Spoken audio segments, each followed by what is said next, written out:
stop swearing, exclamation mark, exclamation mark, exclamation mark, exclamation mark, exclamation mark, exclamation mark. Nah, I'll continue swearing if I want to. That was written on a short. In fact, I'll tell you the exact one it was.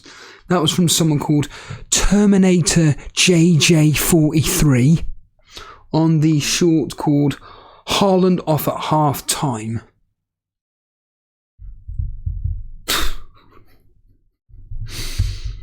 Someone called Gamer Grandad. Brilliant, mate. Fucking hell. It's fucking tragic, isn't it? People the right comments. Oh, here we are. Here's another one. That's what they've put. Thumbs up. I love taking the piss out of people. This is fun. Hello everybody and welcome to, potentially the first of many. So I'm releasing this as a members video today on Thursday, and then it's going to come out as a premiere on Friday. So basically I said to the members on whatever day it was that do they have a problem with me doing what YouTube are offering, which is you can release members videos and then you can then share it publicly, but then release it as a premiere on a later date or whenever. And I asked the members, and they pretty much, well, I say they, all of 3 people, because for some reason members don't comment. A bit like everybody, really. No one comments on Elite FPL. They'll comment on other streams or anything like this, because I've seen them. But when it comes to Elite FPL, nothing. So for argument's sake here, Andy chats FPL saying, I've got no problem with me if you plan on releasing these videos to non-members. Phil saying, great idea on releasing the videos, whatever helps grow the channel. Nothing will help grow the channel, Phil.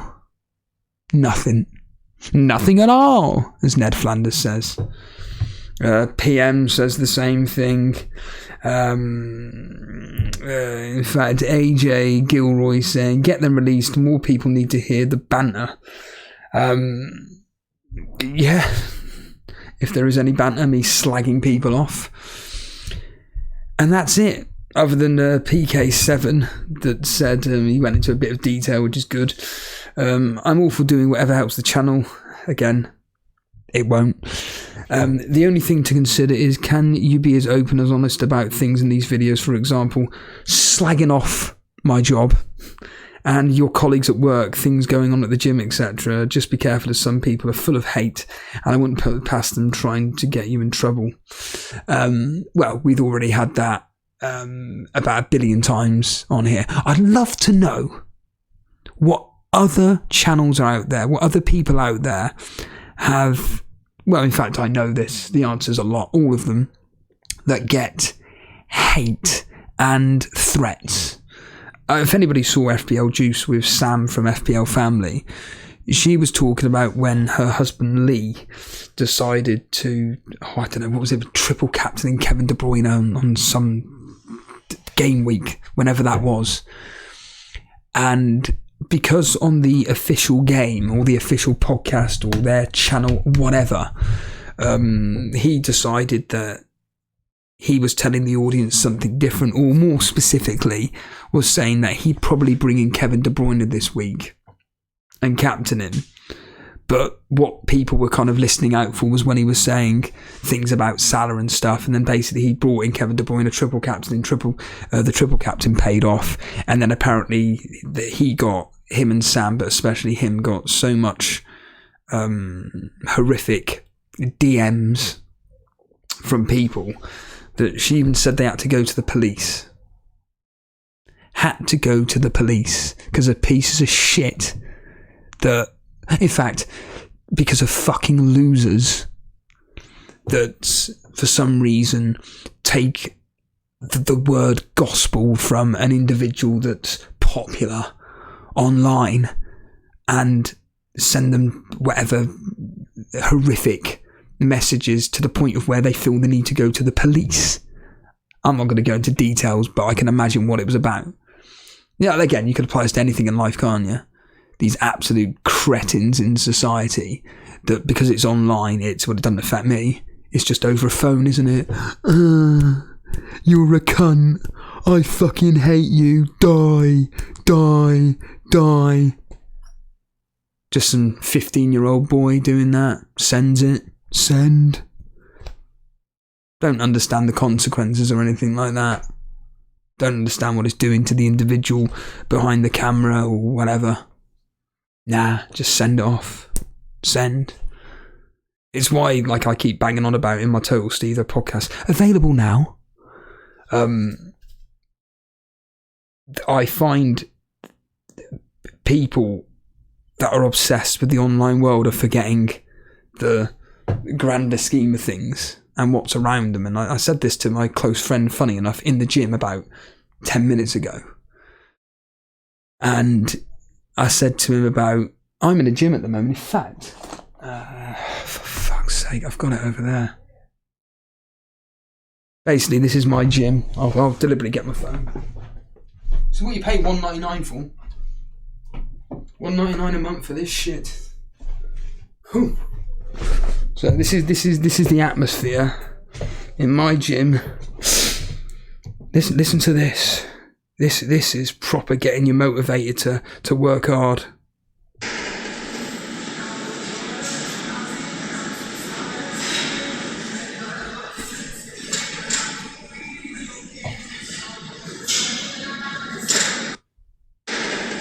Listen to that. Look, you can get a dumbbell and train to that.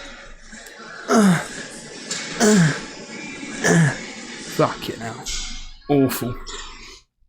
And I said, because the reason why I said that is because he was talking about how at the gym yesterday someone actually helped him and was guiding him, and just not in a condescending way, was genuinely giving him some motivation and tips on how to train and all this nonsense. And I said, but the thing is, and I'm one to blame, is that everybody's just consumed in themselves these days. They've got I'm one to blame, their earbuds in, listening to music or a podcast or a YouTube video, whatever. You then have voice messaging, phone calls, emails, and God knows whatever else you can do on your fucking phone. And people are just more consumed by that than they are actually, not necessarily interacting with people, but actually being aware of their surroundings and kind of, because I see it in the gym world, to be completely frank, where lots of people aren't interested in helping others out or, well, like I said, guiding or whatever, or just talking to people. It's just, whatever, they're struggling, who cares? Who cares? I'm more interested in listening into this. I'm more consumed about myself. Again, I'm one to talk. Same as at work, when I'm not listening to anything, I'll happily engage with anybody. But then the second I'm doing the waste and I'm listening to podcasts, and someone comes along to make polite conversation, inside I'm like, for fuck's sake, I'm listening to this. But actually, it's more important me interacting with this person than actually it is me listening to a podcast, which I can just simply go, pause, yes, and then just chat and do whatever. Why am I talking about this? Do you know what? I don't even fucking know. We've already lost about 10 subscribers already. Don't get me started on that. That is just mental. Like I said, people saying about help grow this channel. You can't grow a channel when people are unsubscribing. Stop swearing, and that's one of the reasons why. Can't be yourself. Gotta be clean cut. I don't know. We are supposed to be here talking about score predictions and history and, bits of trivia that comes out of the history. And obviously last night we had the Arsenal game where, by all accounts, Saka came off again, took a bit of a knock again, like he does every game week. And every game week when he comes off, Arteta comes out and says it's a bit of a knock, but the physio says he's going to be all right. So he's probably going to be playing on Saturday against my team, Burnley.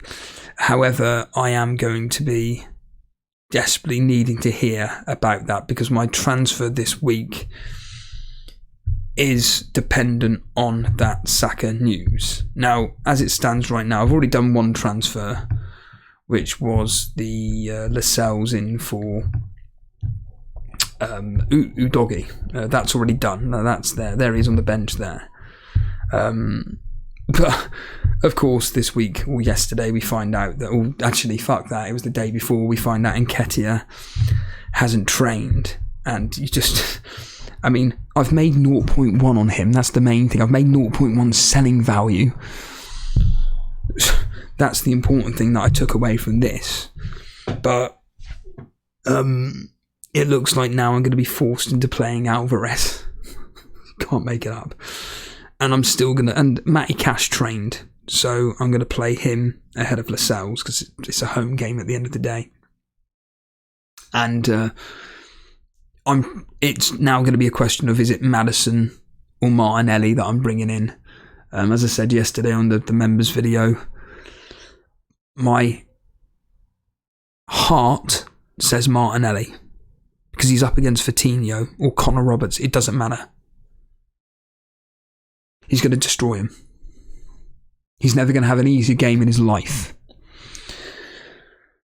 Or let's go with the safety option, which is what my head is saying, and go with Saka. Both in for Maddison. And yeah, it's a tough call to make right now. So it really is dependent on team news for the game on Saturday, in which it's just going to be all about whether it's Saka or Martinelli for me. Martinelli really is truthfully the explosive option. Saka's just the consistency and the probability of him doing well, because he just always does well at home, like he did last night coincidentally. So I'm even potentially tempted. I mean, this is like a 5% possibility. A very, very, very small possibility. I could go with Trossard as like a 1 week punt. And it would be a 1 week punt. And this is it, you see. Obviously, I'm going to need, if I'm thinking of like this 1 week punt, because I want to attack this Burnley game, and obviously Arsenal's fixtures are really, really good.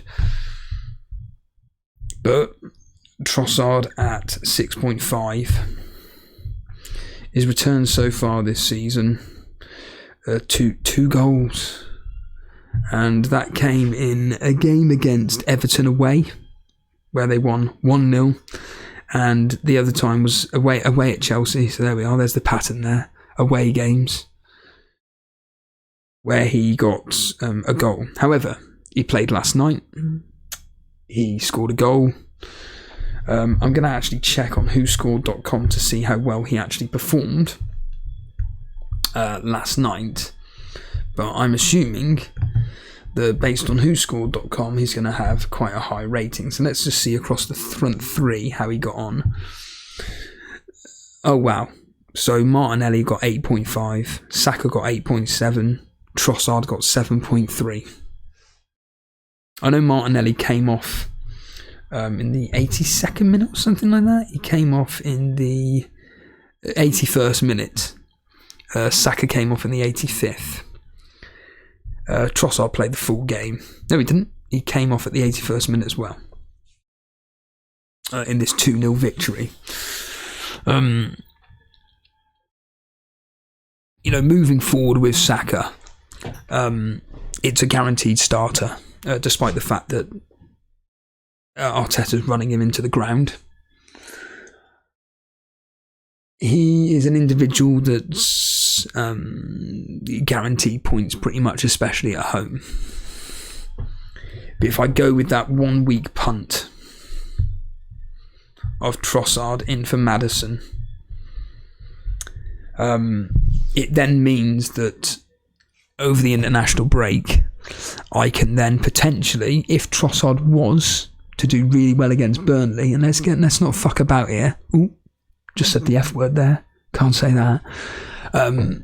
If he goes off, I'm a genius. no, if he goes off, there's a small chance I may be able to get some selling value on him, and then I could just do the switch to Saka after the international football. But like I said, my heart is going with Martinelli at the moment, and it's all like I said, it's all depending on this Nketiah stuff as well. We need to find out. It's an ankle knock, isn't it? I'm going to assume that Arteta is going to play pretty much the same team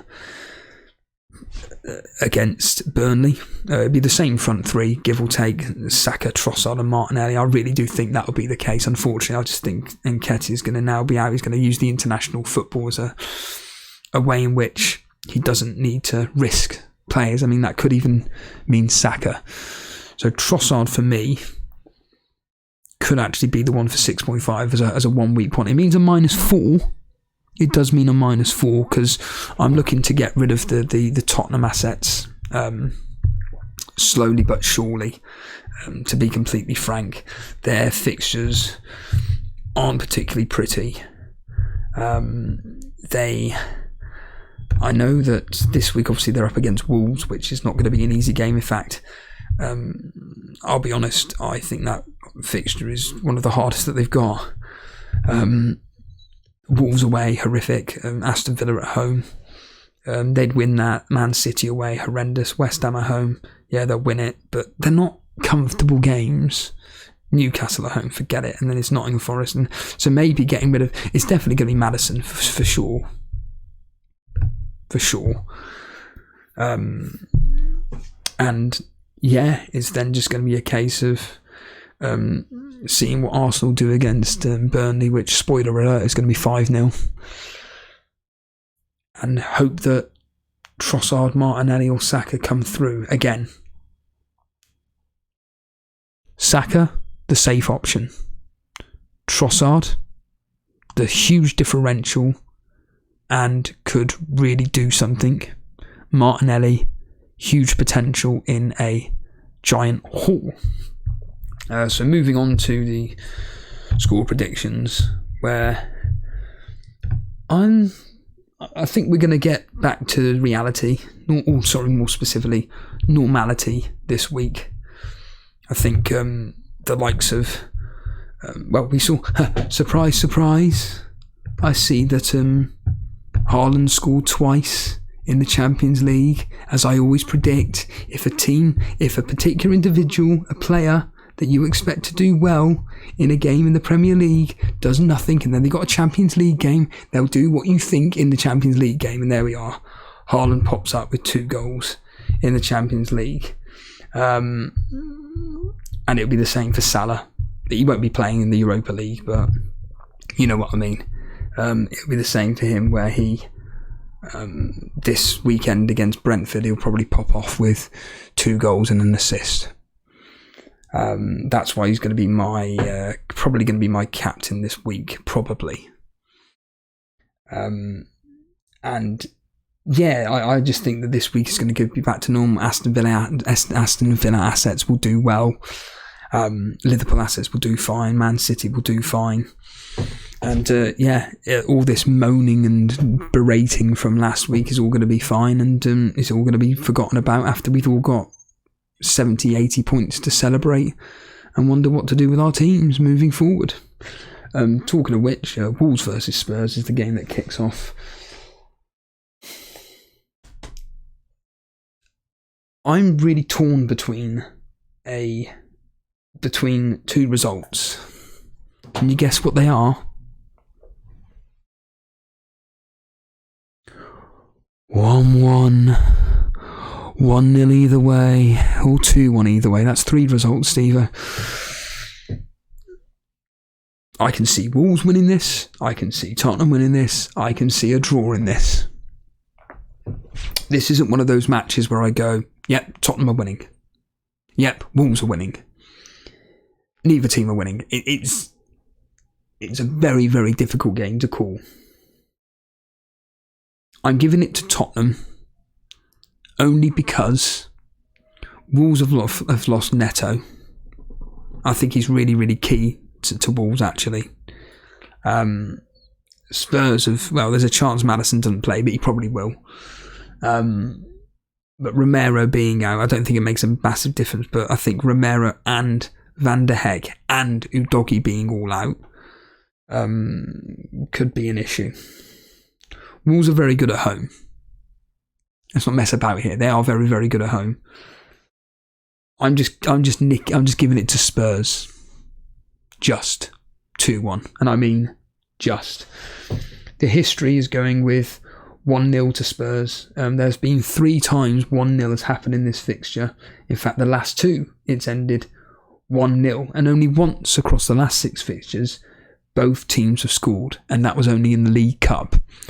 So there's probably going to be a clean sheet, basically, within this fixture. I mean, I've been calculating, actually, as well, as you know, how I'm doing against the history. So I calculate it as 1 point for correct outcome, 3 points for exact score. What was it again?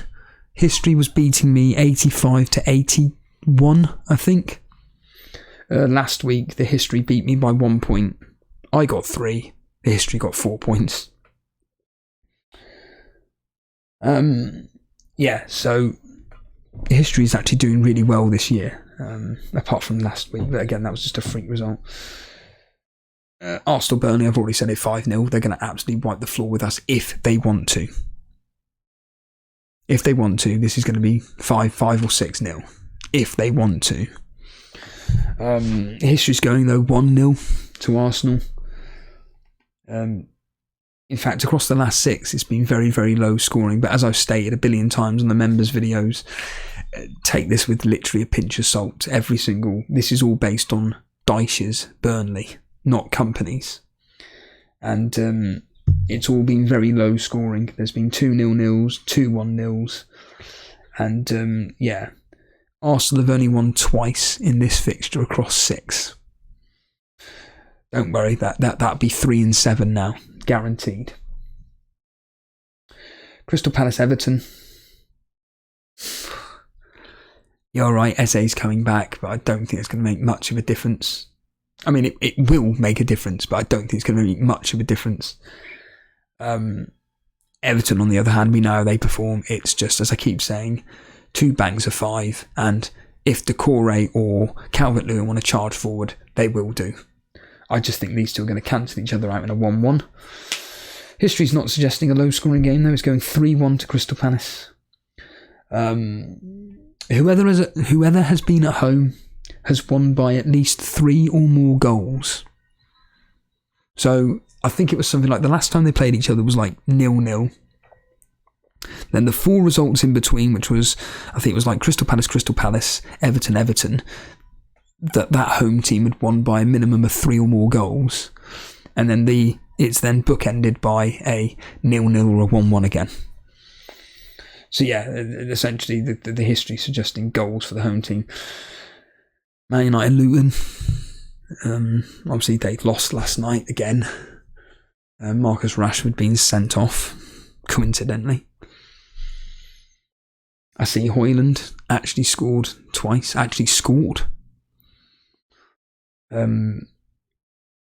think this is just going to be a professional job.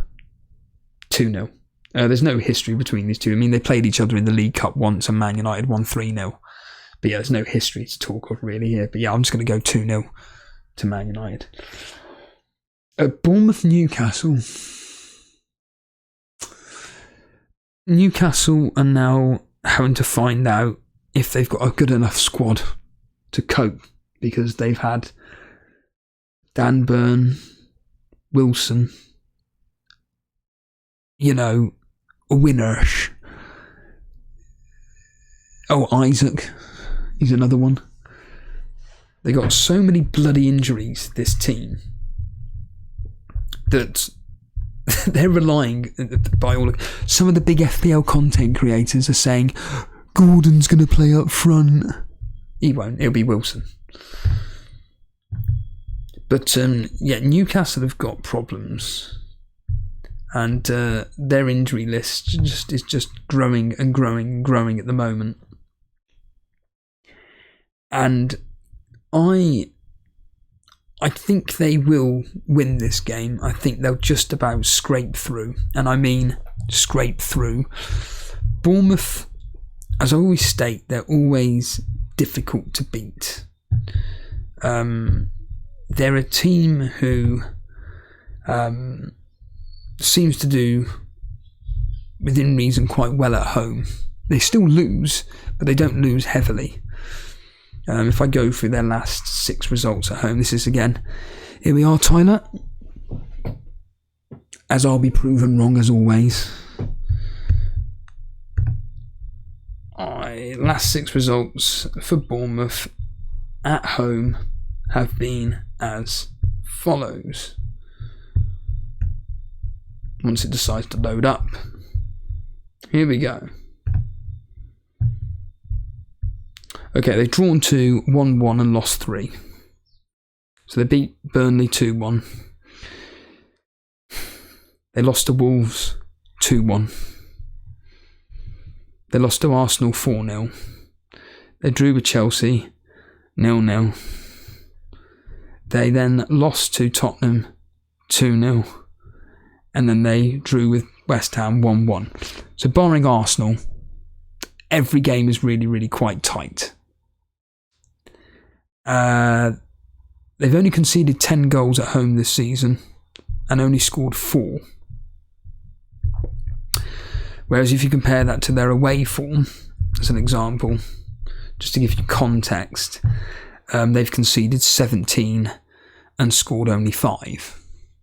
Well, they've scored more away from home by 1, but they've conceded 7 more extra goals. They've nearly doubled the amount of goals they conceded. So this game for me, I initially had it like as 1-0 Newcastle, and honestly, if that ended as 1-0 Newcastle, I wouldn't be surprised. I've gone 2-1. I think this game's going to be dire. I think Newcastle have got enough to contain Bournemouth. I think 2-1. The history's going 2-1. Only once in the last 6 there has actually been a clean sheet in this game. There have been 2 1-1s, and Newcastle have won this game 3 times. So again, a tight fixture according to the history. Aston Villa versus Fulham. I think this should be a pretty comprehensive victory. Look, Fulham are actually, within reason, pretty good away from home. Are pretty good defensively, despite the fact that this season away from home they've conceded 10 goals in last 6 fixtures. They've drawn 3, lost 2, 1-1, 1-1 against Brighton. They lost 2-0 to Tottenham. They drew 0-0 with Crystal Palace. They lost the game to Man City 5-1. They drew with Arsenal 2-2, and the win was a 1-0 against Everton. I don't think that's going to matter at all. Aston Villa are just too good at home at the moment. They've topped the home form. They've scored 20 goals, conceded 4. They've won 5 out of 5.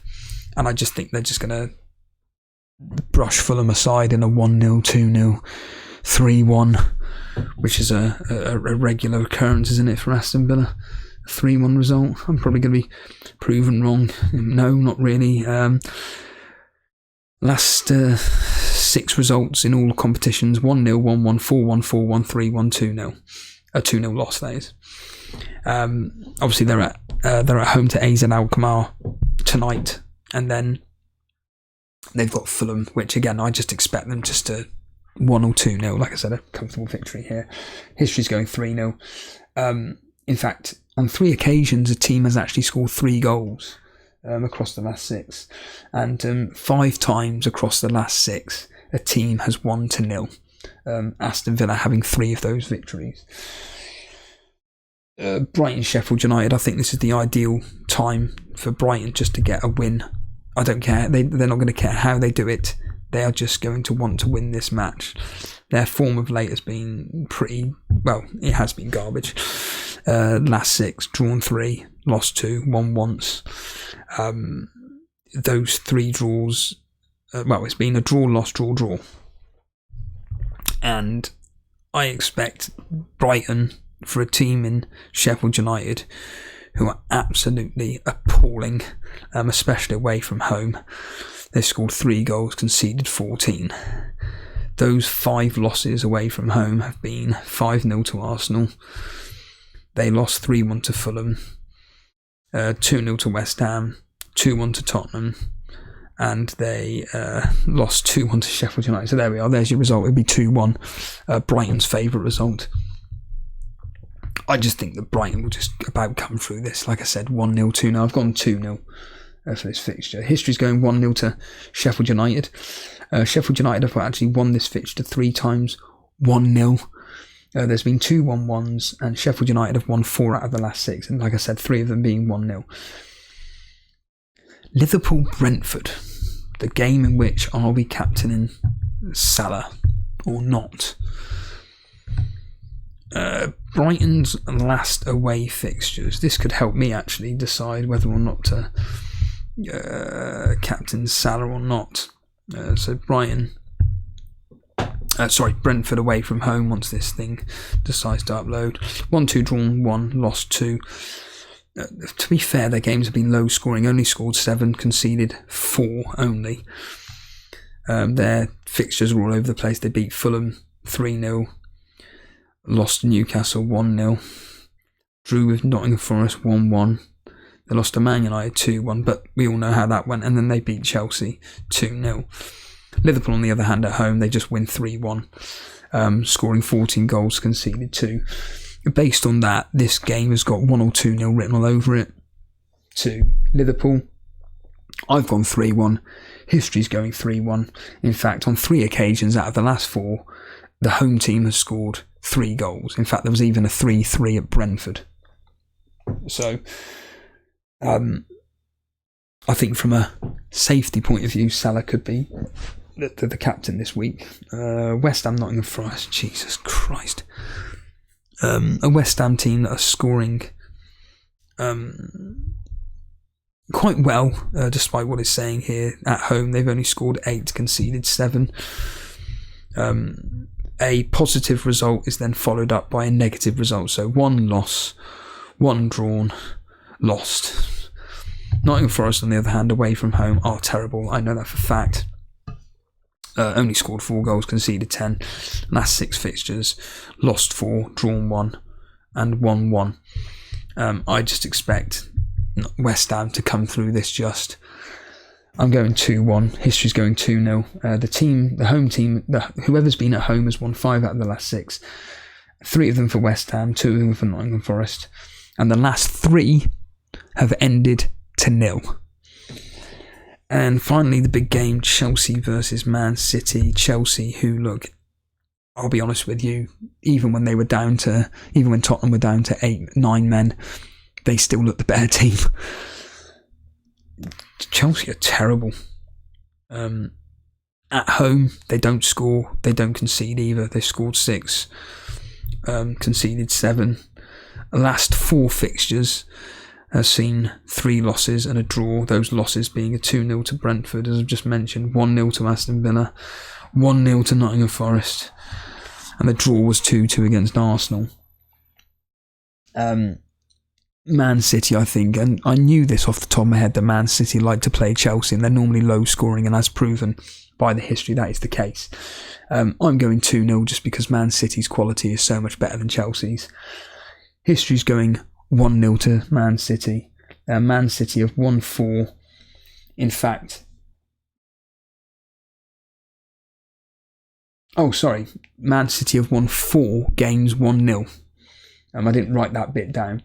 And in fact, Man City have actually won all 6 to 0. So Man City like playing this game. Chelsea hate playing Man City. Just get this game out of the way, get it done. And like I say, I expect it to be a pretty comfortable victory to Man City, because Chelsea, they're fucking terrible. They really are. Right then, on that note, I'm going to get out of here. Thanks everybody for watching and supporting the show as ever. For anybody watching this publicly and you enjoy the content me and Jason bring you, make sure to hit the subscribe button. Me and Jason are going to be doing a stream on Friday for the preview. Then we're going to be doing a Saturday night stream where I think Dan will be joining us because it's our 5th birthday. Yeah, it's our 5th birthday live streaming. So 5th year of live streaming on Elite FPL. And yeah, like to see, obviously that'll be on the day after on Saturday evening, so obviously Wolves, Spurs, Arsenal, Burnley, Crystal Palace, Everton, Man United, Luton, Bournemouth, Newcastle. So not only do we have football to talk about, we can also maybe celebrate some funny moments. And as ever, if you want to send in your comments below this, and I'll be able to read them out on Saturday for your favourite Elite FPL moments. Moments that are stuck in your mind from myself or Jason. Coincidentally, we did this on a members video, funny enough. I asked for some memories. Some of them that popped to mind was Harbour Boy saying about in the virtual FPL days we had Jason as the robot. A lot of people talk about like the penalty misses that have happened with myself and everything, and yeah, so make sure to comment below your favourite Elite FPL moments and we can talk about them on the stream on Saturday evening. Anyhow, let's get out of here. Thanks for watching and see you on Friday evening.